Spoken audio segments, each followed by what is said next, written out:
పాసం మైలారం ప్రమాదంలో గల్లంతైన 8 మందికి కార్మికుల కుటుంబాలకు తక్షణ సహాయం కింద 15 లక్షల చొప్పున చెక్కులు అందజేశామని అదనపు కలెక్టర్ చంద్రశేఖర్ తెలిపారు.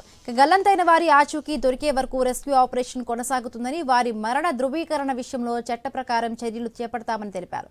బాధిత కుటుంబాలకు ప్రభుత్వం హామీ మేరకు పూర్తి సహాయం అందజేస్తామని వెల్లడించారు.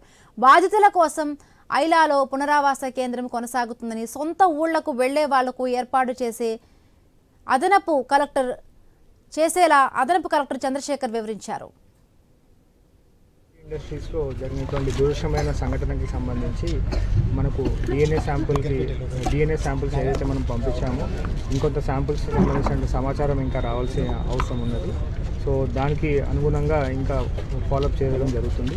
శరీరానికి సంబంధించినటువంటి ఇంకా పార్ట్స్ అనేది రెస్క్యూ ఆపరేషన్ కూడా ఇంకా దాన్ని కంటిన్యూ చేస్తున్నాము. సో అది కూడా ఇంకా మన ప్రాసెస్ కంటిన్యూ అవుతుంది. సో ఈరోజు మనకు దుర్ఘటన జరిగి ఆల్మోస్ట్ 10 days అయింది కాబట్టి, సో దీనికి సంబంధించినటువంటి ఫ్యామిలీ మెంబర్స్, దానికి సంబంధించినటువంటి వాళ్ళు చాలామంది కూడా వారి సంబంధించిన ట్రెడిషన్స్ ప్రకారంగా, రిచువల్స్ ప్రకారంగా, వారి యొక్క కర్మకాండాలు కానీ వాళ్ళ తదుపరి చర్యలు చేసుకోవడానికి వాళ్ళు చాలా రిక్వెస్ట్ చేశారు. సో దాని ప్రకారంగా ఈరోజు ఇక్కడికి రావడం జరిగింది.